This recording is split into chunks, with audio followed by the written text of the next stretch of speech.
Hello, everyone, and welcome to T3's Webcast. Today's topic is boundaries in human services. My name is Johnny Hasboun. I'm manager of T3, and thank you all for being with us today on this interesting topic. There are so many of us. I believe we've got about 500 registrants to this webcast, and so far about 140 people showed up, so we're going to get started. Our speaker today is Ayala Livni. Ayala has worked in the field of homeless services since 1995. She worked with people of all ages to improve their health outcomes and negative systems. In the past 10 years, Ayala has focused her work on homeless young adults at the Youth on Fire Drop-In Center in Cambridge. Her mission is to create safe and welcoming spaces that incorporate harm reduction, HIV prevention, and trauma-informed services.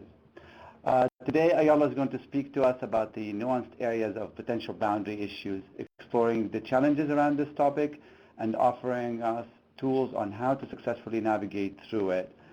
Throughout this webcast, please feel free to write your questions or any comments you may have in the general question box that you see on your screen.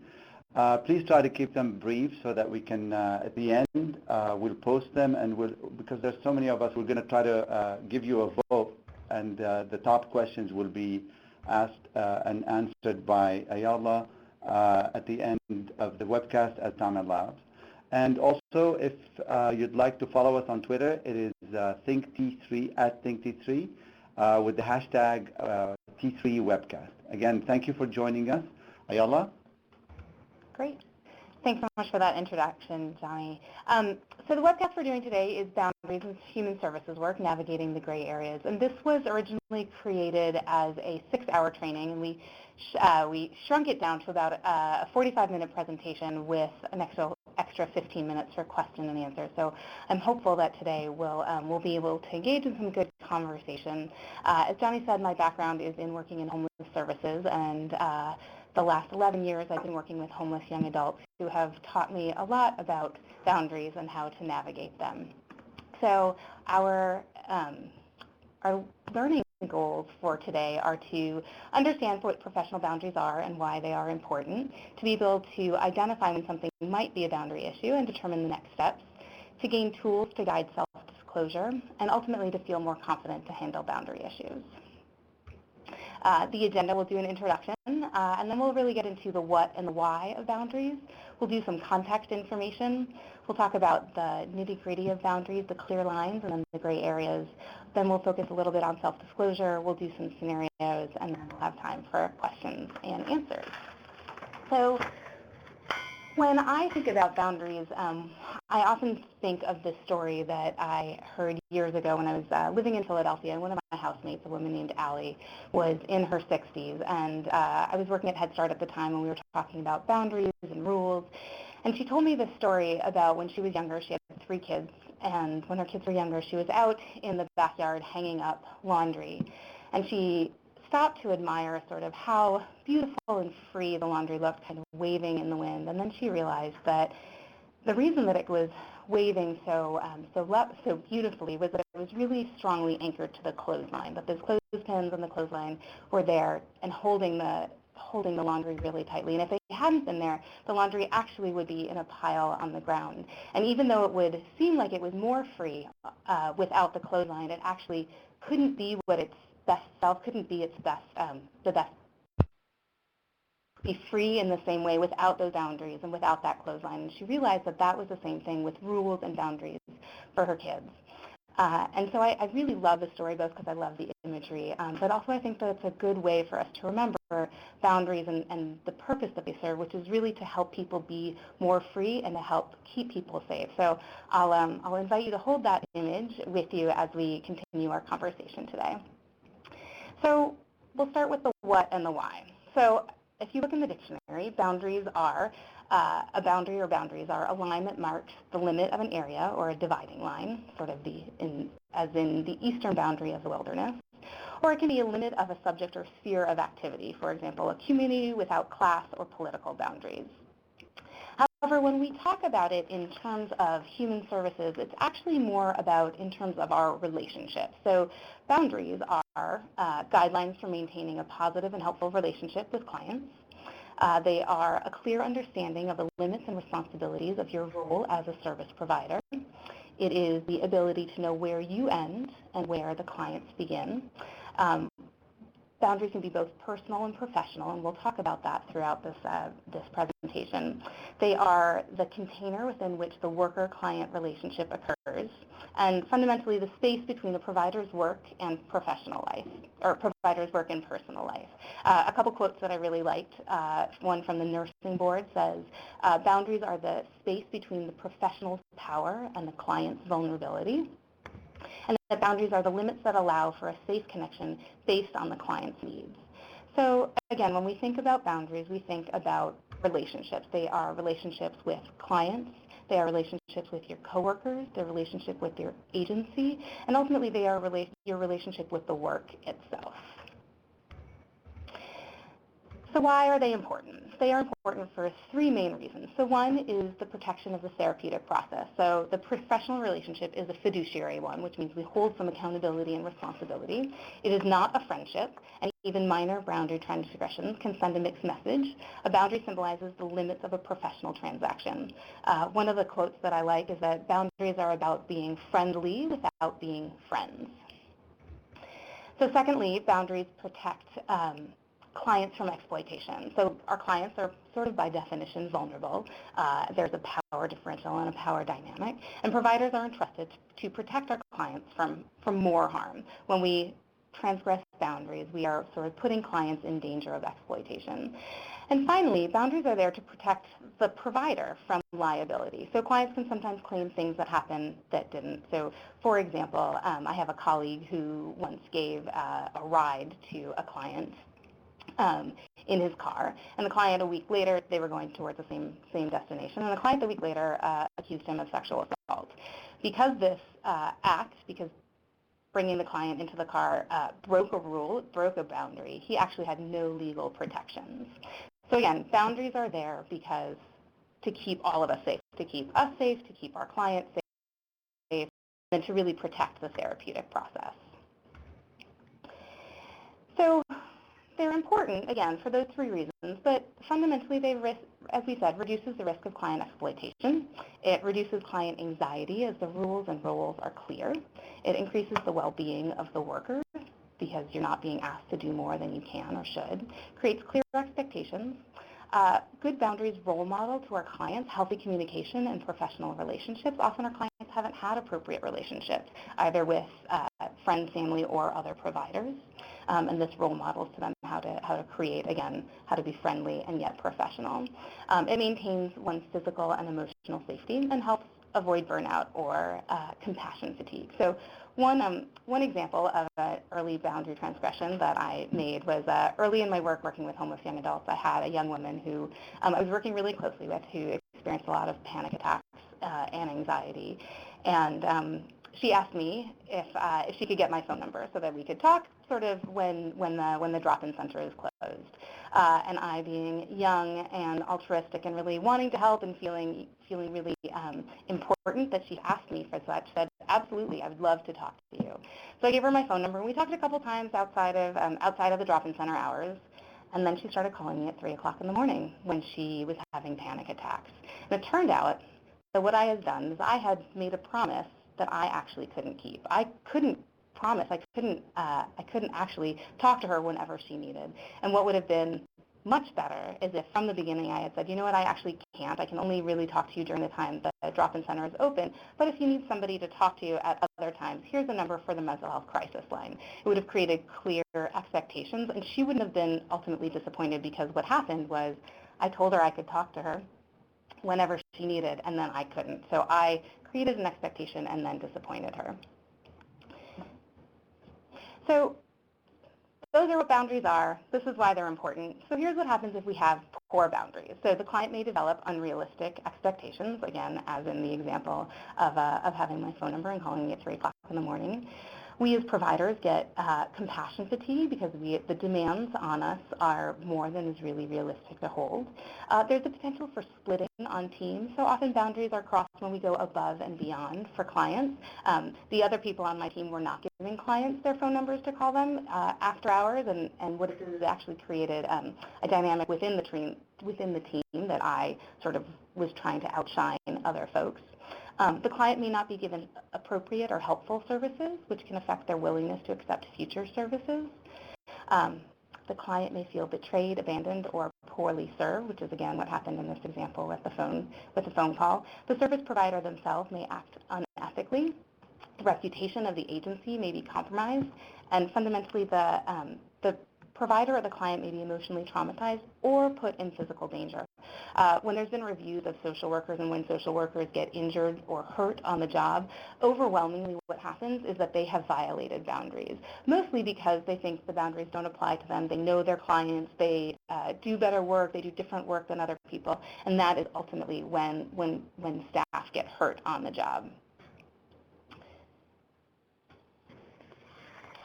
So we've talked about, again, what they are, why they're important. Clearly, they're really important, and yet they're still complicated and difficult. So why are they complicated and difficult? Fundamentally, we as providers are there to help. None of us came into this field to make lots of money, clearly. We came to be helpful to people. We want to build connection with people, and sometimes it feels like it's easier to build connection when we do extra things or disclose more about ourselves. We have our own emotional needs and our history and triggers, so again, for example, I have a friend who died of an opiate overdose, and I know that when I am working with young injection drug users, my initial response is to try and help more than I probably should, because I am also trying to make up for my friend who passed away. The next one I think is a really important one, and that's that clients are trying to get their needs met in the best ways that they can. So one of my old supervisors used to say, people who aren't getting their needs met will do whatever they need to do to get their needs met. It is not our client's fault for pushing the boundaries. They are trying to get their needs met. It is our responsibility to put them. I couldn't get angry for my client for asking me for my phone number. That was her job, was to try and get her needs met. It was my job to put the boundaries there. So boundaries are also difficult because we sometimes don't trust that the rest of the team will do their jobs. Our clients have often been let down by multiple systems, and we want to be the system and the person or the agency that helps them, that actually does what we're called to do. We live in the same neighborhoods as our clients, and so sometimes there are dual roles that we inhabit. And fundamentally, we're human. And our clients want us to be human. Nobody wants a robot to be serving them or to be working with them on things. And so we have to be human and interact as human beings. So next, we're actually going to do a quick poll to see kind of how common it is for boundaries to be complicated. So if you look on the right side of your screen, the left side of your screen, you'll see a poll with some questions that are coming up. If you could just answer yes or no, if you or anyone you know has ever shared personal problems with a client, you can add all of those at the same time. Is there a way that they can see? No. Okay. So the first one is okay. So the first one was sharing personal problems with a client. So about 30 or so percent, 33% of you are saying that you or someone you know has shared your personal problems with a client. You can go to the next one. So the next one is, have you or anyone that you've known agreed to assist somebody whose problem was out of your scope of practice? We'll give it a second for folks to agree. So it's about 50-50 there. So about half of you, either you or someone you know, have gone above and beyond, agreed to assist somebody whose problem was out of your scope of practice. You can go to the next one. Have you or anyone you know given a client a gift, whether that was a bus pass, a computer, an old phone you had laying around? So again, whether it is you or someone you know, you don't necessarily need to disclose about yourself. So great, as these are coming in, it's about 40% are saying yes and about 60% are saying no. Great, you can go to the next one. Have you or anyone you know complained to a client or colleague about a coworker? So either, right, when sometimes a client comes and says, oh, this agency isn't doing anything for me, and you might say, yeah, they're not very good. Great, so it's looking again about 30, 70, a little bit more. Great, so about 30% of you have seen that. What about this? Have you or anyone you know socialized with a client outside of your professional capacity?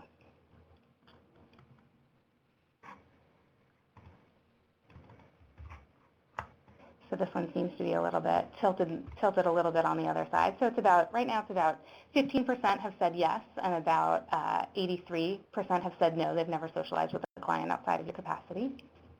Great, we can go to the next one. This, I think, is a new, sort of a new genre of things. Have any of you either friended, you or someone you know, friended a client on Facebook or other, so followed somebody on any sort of social media?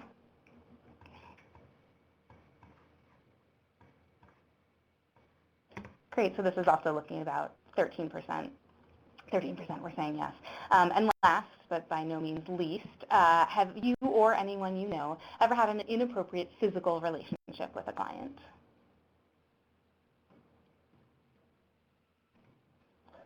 And I think this is one of those places where any yes answers are far too much, but we certainly know that this happens, right? We certainly either have heard stories or have known situations where somebody who was in a professional position had an inappropriate physical relationship with a client. Great. So as we can see, boundary issues are significant. They happen for a lot of us in a lot of the work. And again, we care deeply. We care deeply about the clients that we work with. To do our jobs well, we have to care deeply about them, and so it's really easy to cross boundaries when we care so deeply. So next we're going to move into a little bit of background and context information. Again, this was originally created as a 6-hour training, so I'll get through kind of the things that I thought were the most important for here. So the first one is something called the zone of helpfulness. This is actually borrowed from the field of nursing. And the zone of helpfulness is this idea that people can either be under-involved, really cold and disconnected, or overly involved. And ideally what we want is to exist somewhere in the middle. It says the zone of helpfulness is in the center of the professional behavior continuum, and it's where the majority of client interactions should occur for effectiveness and safety. But the challenging thing is that there are no definite lines separating the zone of helpfulness from the ends of the continuum. Instead, it is a gradual transition or melding. And so this is the gray area. This is the hard part of figuring out how to exist in the zone of helpfulness without being under-involved or over-involved. So the next concept that I think is really important in looking at boundaries is this idea of rescuing versus empowering. So when we look at rescuing people, the general approach is that it views clients as a victim in need of saving.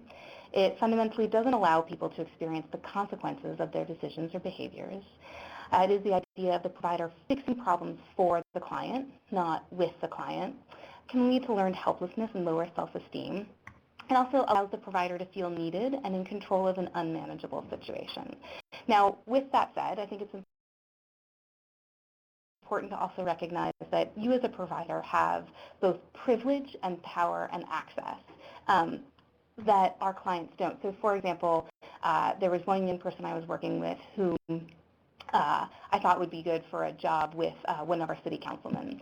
But I knew that if this young person just sent an email to the city councilman, he probably wouldn't read it. But if I sent the email, because he knew me and we'd had conversations, he would probably read it. So this isn't saying that you don't do anything for the client. Again, it's not being under-involved. But it's making sure that, so in that example, the client and I wrote the email together, and then we sent it together from my email account and copying her. So making sure that you're working on the problems together rather than for the client. So then when we look at empowering, so empowering is a process that allows clients to gain the knowledge, skills, and attitudes needed to cope with the changing world and circumstances in which they live. It gives clients options to make their own choices and fix their own problems. It also allows folks to make and learn from their own mistakes. It develops their awareness that they have their own strengths to solve their problems. It encourages them to look inward for answers and increases positive self-image. So again, I've worked primarily over the last 10 years with homeless young adults who, and I think this is true for everyone, sometimes make really terrible decisions that I knew were going to be terrible, right? Whether it was around finances or substance use or relationships.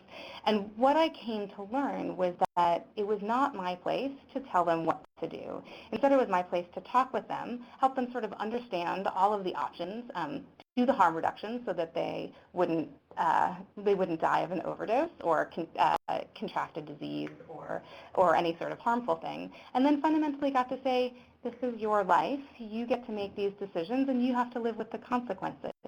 And my hope was that they would be alive on the other end, and that we had created enough of a relationship that when things went wrong, if they did go wrong, they would come back to me, so that they would come back to have the conversations, to figure out what went wrong, what they could have done differently next time, without fear of judgment or shame, or that I'd do the I told you so dance or anything like that for them. So again, we want to develop these relationships with folks that really empower them to be in control of their own lives, because they ultimately are the ones who are in control of their lives. And then this is a quote that I think sums up the rescuing versus empowering dynamic really well. It's from a woman named Lila Watson, who was an Aboriginal activist in Australia in the 70s, and she said, "If you have come here to help me, you are wasting your time. But if you have come here because your liberation is bound up in mine, then take my hand and let us work together." And I feel like this, again, really summarizes what it is to rescue people versus what it is to work together with them to walk towards health and wholeness and healing. So we're next going to get into the nitty-gritty. As I said, when we do this as a 6-hour training, we get into the context information in a lot more depth. So in the longer trainings, we talk about transference and countertransference, how that affects us and our boundary issues. We talk about trauma and its impact on boundaries and its impact on relationships. And we also go into a much longer conversation about power struggles and how those, how to enforce and sort of how to enforce rules and boundaries without engaging in a power struggle. But we didn't have time to do that in the hour-long webcast. So I'll put those on pause. And next we're going to get into the nitty-gritty and then the kind of the clear lines and the gray areas around boundaries. So the clear lines, this is the easy part. Things you cannot do. You cannot have romantic relationships or sexual relationships with your clients. You cannot have family members or friends as your clients. You cannot plan social activities with clients. You cannot take money from or give money to your clients. And you cannot keep secrets. Easy, clear, simple.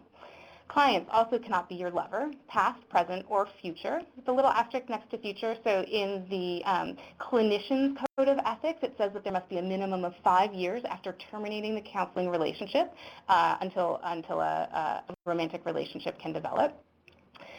So clients cannot be your lover, they cannot be your relative, they cannot be your employee or employer, they cannot be your instructor or your business partner. Clear, easy, simple. The gray areas, however, are obviously much more complicated, and that's what we're here to talk about today. So the gray areas are disclosing information about yourself, giving or receiving gifts. So for example, if you are going on a home visit, is it okay to accept meal or food from a client? Is it okay if a client brings you a gift to say thank you for helping them? Is it okay to accept it? My rule of thumb was always, if it was something I could display in my office, I accepted it, and if it was something I couldn't, I wouldn't. Physical contact is a gray area, so some people are really clear, no physical contact ever. Some people, if there's a client who's crying in your office, it may be totally appropriate to say, is it okay if I put my hand on your shoulder? Can I put my hand on your knee? We as humans crave connection. Another gray area is a strong attraction to a client's personality. So sometimes there are clients who, in a parallel universe, we would want to be friends with. Our clients are often fascinating, interesting, awesome human beings. Dual or overlapping relationships, such as living in the same community as a client, right? Especially, I think, in smaller communities. When we are service providers, it's hard to not have overlapping relationships. Going above and beyond for a client is a gray area. Again, I think this is hard for us because we want to help, but also for many of us, somebody went above and beyond for us. and we want to repay that. We want to pay that forward. Over-identification with a client's issue can be a gray area, and social media can be a gray area. So some warning signs. So those are gray areas, and then some warning signs that indicate to you that there's a boundary issue going on. So the first is referring to each other as friends. When a client has a provider's home number or cell number, can be a warning sign. Now, again, I know sometimes for my staff, they were meeting clients out at an appointment, and they needed to have the cell phone number so that they could be in touch if something happened and the client needed to cancel. This is an area where I tell you to lean back on your agency policies. A warning sign can be when a client asks or expects the provider to socialize with him or her outside of a professional setting, going to church, coming for a birthday. When the provider reveals excessive personal information to a client, which we're going to talk about disclosure a lot in sort of the next part of the training. When a provider is unable to sleep due to anxiety related to a client's situation, again, these are warning signs. And again, I keep going back to this. We do this work and we're good at our jobs because we genuinely care about our clients, which means that sometimes that will bleed into the rest of our lives. But when you're unable to sleep, when you have sort of overwhelming anxiety, worrying about a client, it's a sign that there's a boundary issue going on. When discussion regarding work or clients dominates your social interactions with your friends or family, when the provider offers to provide assistance to the client outside of their role, babysitting, transportation, et cetera, are examples, and when the provider finds themselves venting with a client about other providers. So those are some warning signs that should go off in your head that if those are going on, this is a warning that there are some boundary issues happening. So some questions to ask yourself, and this is available as a download on the side, but some questions to ask yourself when there's something going on to help guide you if there's a boundary issue. So 1, is this in my client's best interest? 2, whose needs are being served? Does this action benefit me rather than the client? 3, and I think this is a really important one, how would I feel telling a colleague or a supervisor about this? I always used to tell my staff that if you're doing something and you don't want to tell me about it, you should absolutely not do it because you are crossing some line. Am I comfortable in documenting this decision or behavior in the client's file? How would this be viewed by the client's family or significant other? Does this client mean something special to me? 7, am I taking advantage of this client? 8, what is the risk of exploitation for me or for the client? Will this have an impact on the service I'm delivering? Am I treating this client differently than other clients, either in appointment length, time of appointments, extent of personal disclosures? And does this go against the regulations, written standards of professional conduct, or the code of ethics for the certifying group that I belong to, or any of the policies of your organization? So again, these are questions to ask yourself. The answer, we sort of have some internal barometers that'll guide us if something is crossing. So let's say you've answered these questions and you've said, yeah, there's a boundary issue. What do you do next? So the first thing is to talk with your supervisor or colleagues. Isolation is often a major factor in ethical violations. When we don't talk things over, we tend to justify to ourselves that something is okay. The next thing is to examine your motivations, lean back on your agency policies, and if a client's needs are consistently not being met, sorry, the slide is off there, discuss with a supervisor or colleague instead of filling the gaps by yourself. Get support for yourself. Employee assistance programs, therapy, et cetera, are really great tools. Explain boundaries and their importance to your clients, so help them understand why you're creating rules and roles and boundaries. Find ways to nurture yourself and meet your personal needs in other areas of your life. This is also another area that we talk a lot more depth in the longer training is around self-care, right? So if you're getting your needs met in other places, you're less likely to need to get those needs met at work. And finally, take time away from your job to rejuvenate. So next, we're going to go into self-disclosure, which is, I think, one of the harder areas to navigate in boundaries. So fundamentally, self-disclosure is a process of communication by which one person reveals information about him or herself to another. The information can be descriptive or evaluative, can include facts, thoughts, feelings, aspirations, goals, failures, successes, fears, dreams, as well as one's likes and dislikes. So again, all of the things that make us who we are and the human beings that we are. So what can be problematic about self-disclosure? And some of this, right, we disclose things without words. We disclose things by how we dress and who we are and what we wear. And there are some people that are very clear about absolutely no self-disclosure, not having any pictures of family or friends in their office, really having nothing that would identify them as anything other than a blank slate. And there are other people who approach things differently. So self-disclosure can be problematic because fundamentally it takes the focus away from the client. They may worry about you. If you tell a client about your divorce or your breakup or any of those things, they may spend time being concerned about you rather than focusing on themselves. The client may see you as a friend instead of as a professional. Again, you want to be friendly without being friends. Once a piece of information has been disclosed, you cannot ever take it back, right? So it's easier to go back and tell somebody something later than to try and take back something you've already said. You have no control over what the person will do with the information. You need to assume that it will be shared with everyone. And the next one is also a really important one, that people move through situations in very different ways. So not everyone who struggles with mental health or substance use or homelessness will follow the same path towards recovery. And the way you may have overcome your personal challenges will not be the same or the ideal path for your client. When we disclose, sometimes our clients feel that that's the way that they should do things, or they might even feel judged if they decide to do things better in a different way than how you do it. And then lastly, the message intended is often not the message received, and it may be used against you. And we'll talk about that a little bit later. So with that, there are also times when you might choose to disclose. So first, when it is part of your role. So if you are a peer leader or a peer advocate, you've specifically been hired because you have been in a similar situation. You were hired because you have been homeless or dealt with mental health issues or are HIV positive. So it is in your role to disclose your history. Sometimes self-disclosure is appropriate when it enhances the treatment or learning process for the client, or when an example makes a really good point, or when there's something obvious, a wedding ring, a pregnancy that the client notices. You obviously can't deny that something has happened. So when not to disclose is when you want to make yourself look good, to get a laugh, or to try and impress someone. When you believe the client should do things the way that you did them, or when it could jeopardize the future treatment or safety of the client. That's when you don't want to disclose. So again, I've got some questions to ask yourself, and this is the second download that's available.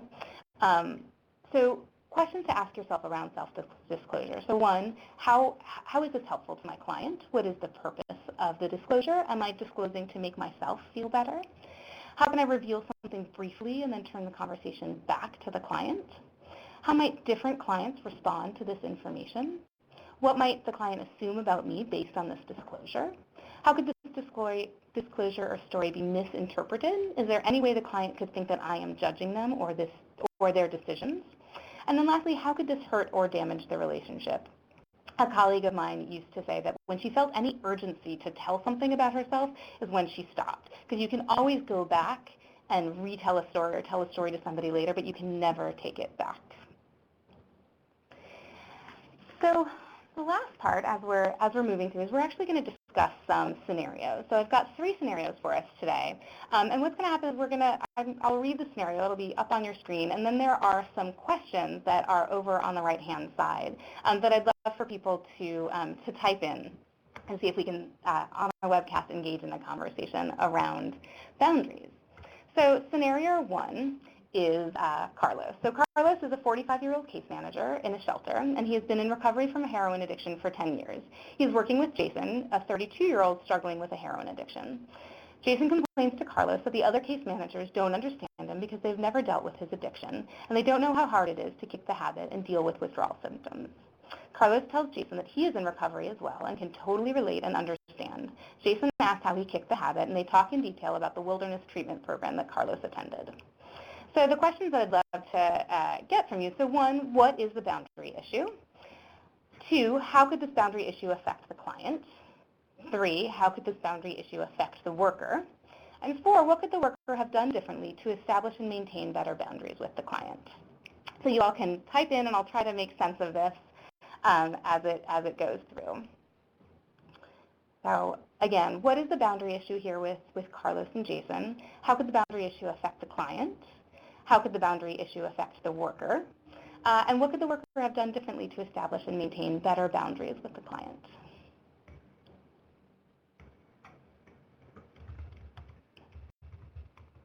So the first one is sharing personal information, right? He's commiserating with the client about other staff.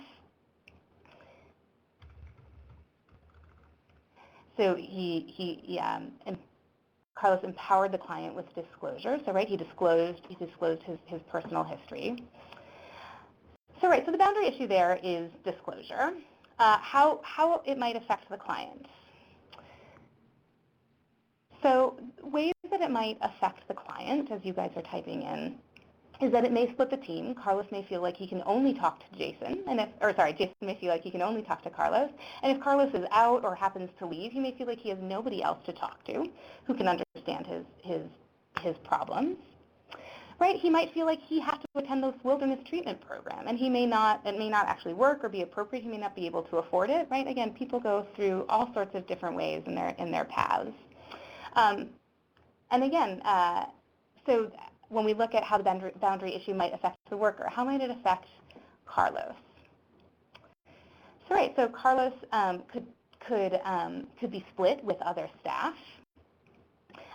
Right? He might want to say that other perspectives could be important. And it might be used against him, right? There could be a scenario where Jason says, oh, this guy is in recovery, and maybe he'll accuse him of taking his pills or something like that if Carlos tried to enforce another boundary with him. That's right. So what are some ways that Carlos could have approached this issue differently that would have maintained sort of better boundaries? Great, you guys are typing in so many good things, it's hard to keep up with them. So that's right. So Carlos can reinforce that you don't have to go through something to be able to empathize with it. He can ask questions about what Jason needs. He could have just talked about presented examples of ways that other people have dealt with it. He might not say himself, but, oh, I have a friend who did this, I have a friend who did that, and really validated the concerns, and also explained that other staff are knowledgeable in recovery. Great. There are so many good things coming in. Somebody here said that it can backfire on people because people both want someone who can understand and judge and dismiss the workers as troubled too. Great. Wonderful. All right, so we'll move on. We'll move on to the second scenario. And if folks have questions, we'll do questions and answers in a bit and sort of take whatever you guys have from there. So the second scenario is Shannon. So Shannon is a 32-year-old staff in a residential program for people in recovery from substance use. One of the residents is Ray, a 25-year-old man with an addiction to prescription painkillers. Shannon runs an art group, and Ray attends and participates regularly in the group. They often talk about artists that they both admire and how much Ray feels like he is learning in the group. After group one day, Ray tells Shannon that he thinks about her often and that she has been very important in his recovery process. He asks if he can give her a hug. Shannon says, absolutely not, that would be totally inappropriate. I can't believe you asked me to do that. Ray does not come back to the group and avoids Shannon after that. He leaves the program without saying goodbye. So I'll pose the same questions to you all again. We'll do the first one. So what is the boundary issue here?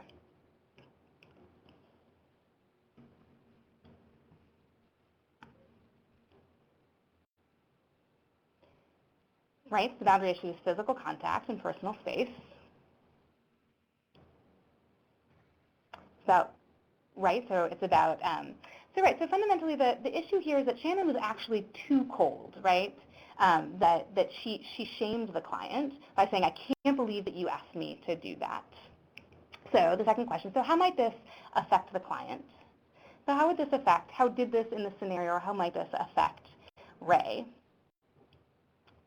Right, her message and her tone was off, made the client feel insecure, maybe he felt shame. The client didn't come back to the group, right? He didn't feel welcome, he felt embarrassed.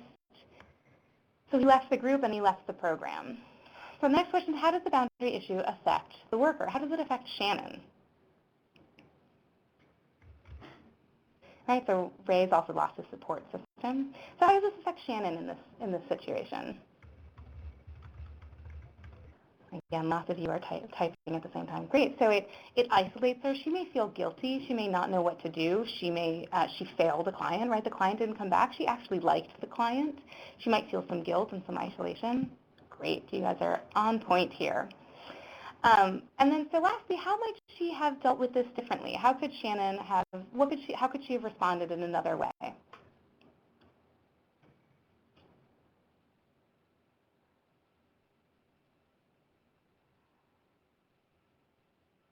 Great, so she could ask him about the meaning of the hug.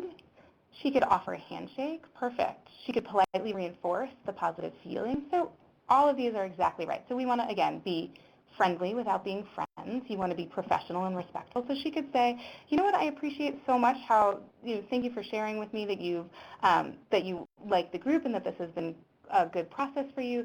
I don't really give hugs to clients because I have to maintain a professional relationship, but how about a high five? How about a handshake?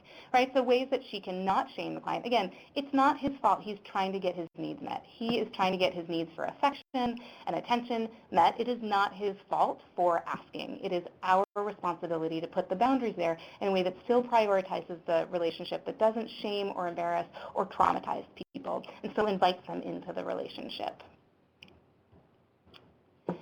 Great, so we'll do scenario 3 and then conclusion, and then we'll have some time for questions and answers. So scenario 3 is Susie.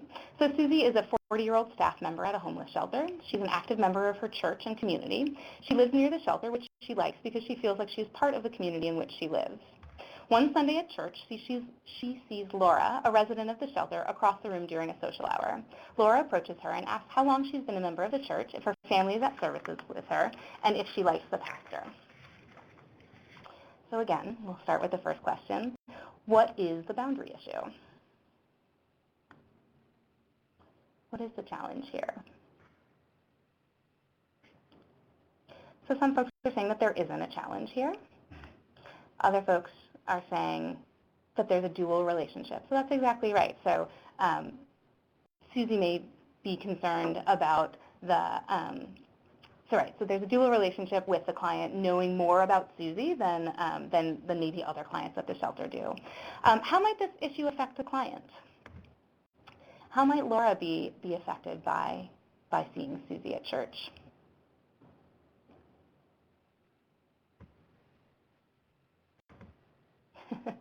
Somebody is saying to just never live in the same area of one's work, which again is not always possible and sometimes provides really good benefits for people. So Laura might feel entitled to more services. She might say, oh, I saw you at church, now you're going to help me more than you're helping other people. The client might share this information. Oh, now I know that Susie has 3 kids and is married to a woman, or whatever, right? Whatever it might be, this invasion of personal space. So how might this boundary issue affect Susie, affect the worker?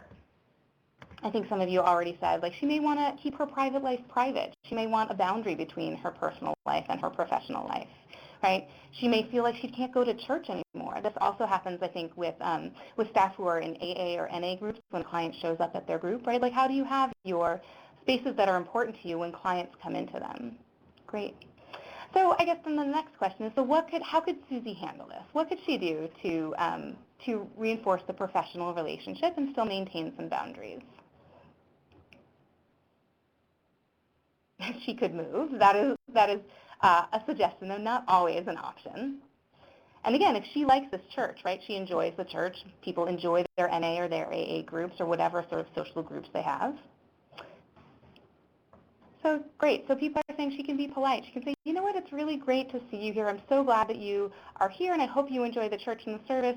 You know what, though, I really like to keep my personal and my work life separate. So it's really not personal. It's nothing to do with you, but I'm gonna go over there, or I hope you don't take offense that I'm not actually comfortable sort of interacting here in church. And then go back when you see the client sort of during the weekday and say, hey, how was that for you? So again, recognizing that this is a professional relationship, yet you want to be friendly, you want to be helpful, you want to be supportive. And it may be that Susie says, you know what, I actually can't work with this person anymore. I need to transfer her to another case manager.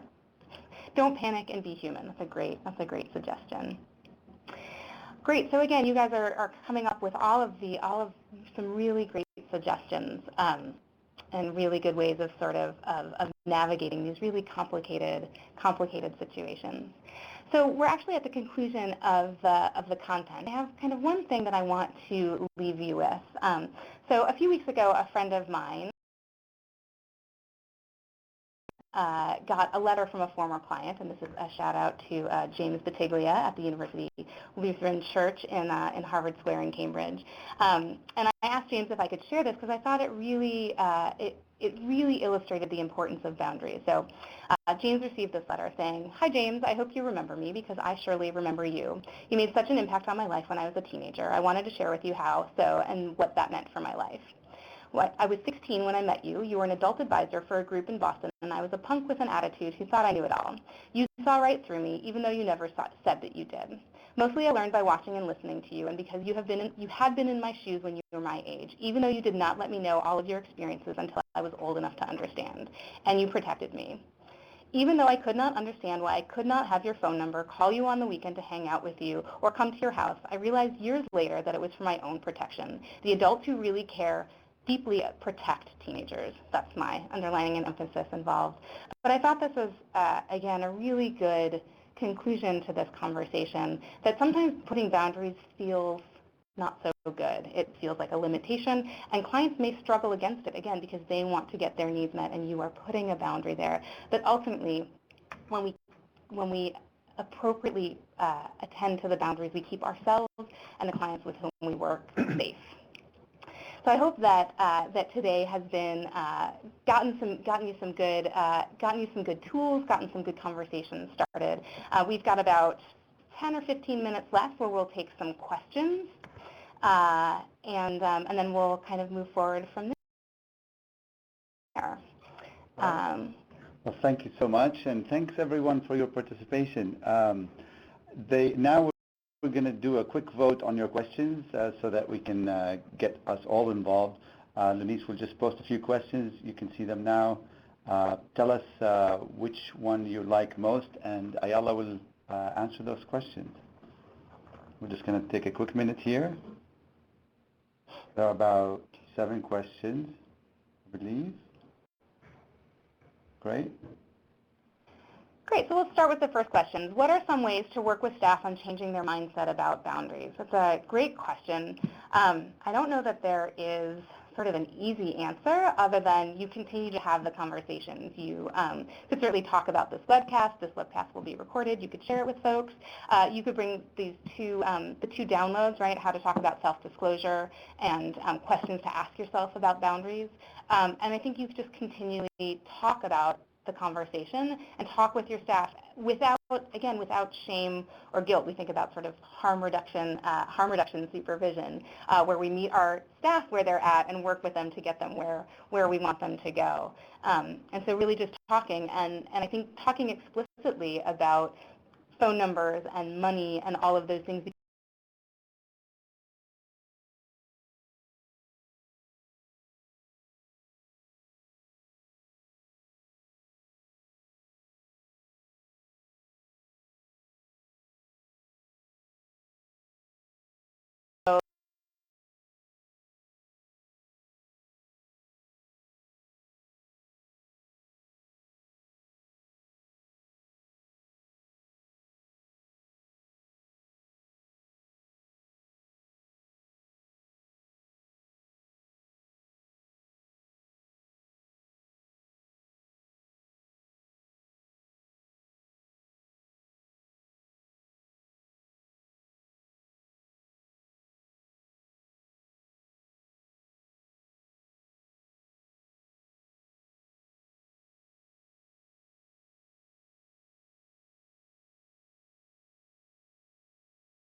Suggestions.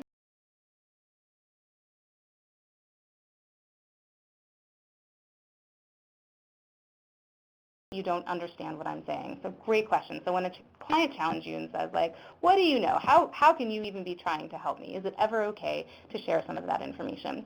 So I think, again, that's really reminiscent of that first scenario with Carlos, right? Nobody here understands what it's like to withdraw. Nobody understands what it's like to be in recovery. Nobody understands how hard it is.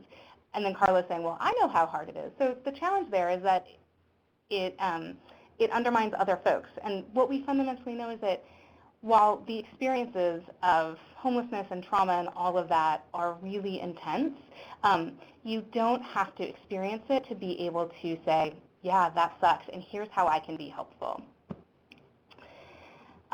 So another question here is, with the recent media events, how do you draw boundaries on race issues? That is a great question. So I guess though I'm not sure what does that mean, how do you draw boundaries on race issues? So is that how do you talk about race in the workplace? Is that about how do you respond when somebody says, you as a provider are a different race or ethnicity from me, so you don't understand what that means? Again, I think all of these questions are about how do you navigate difficult conversations and how do you, again, be professional and human and caring without sharing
and said that, she was working with teenage moms, and the way, even though they would ask her questions in a way that assumed that she was straight and had kids, and she just kept sort of understanding so deeply, and so they felt so understood that they assumed that she was married and had kids, when in truth, she was gay and didn't have kids at all. But she was able to, because she didn't disclose that about herself, was able to contain those relationships, to be sort of the blank slate where her clients could project whatever they wanted onto her so that she could do the work with them in the best way possible.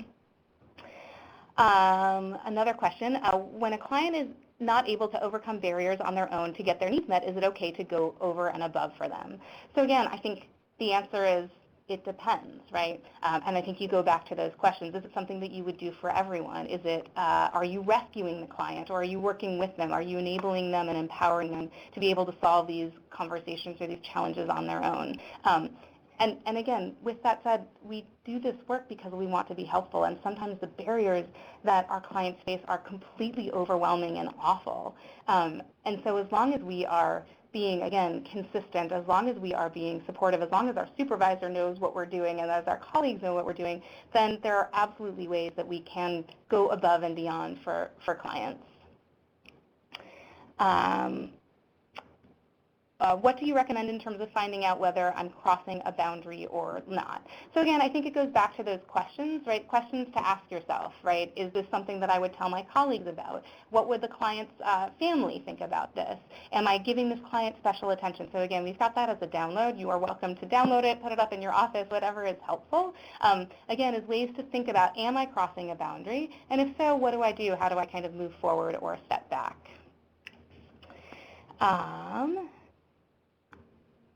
Let's see. Can you give an example of where disclosure could lead to problems? So again, I think we discussed this, but if you might disclose, so if I disclose that I am really struggling financially and can't make my rent and I'm worried about becoming homeless myself, it may be that my client then stops focusing on them, starts focusing on me, right? Starts thinking that we are friends instead of that I am providing services to them. They may feel like they need to help me navigate this system instead of, again, the role that I have is as a professional. My professional obligation is to support this client. Again, that's not to say that I'm a robot and that I shouldn't tell anything about myself, but we have to remember that we need to keep the focus on the client and and continue to be professional and sort of helpful in these roles. Let's see, what else? What other? Are there any trainings that cover this topic? So this training obviously just happened.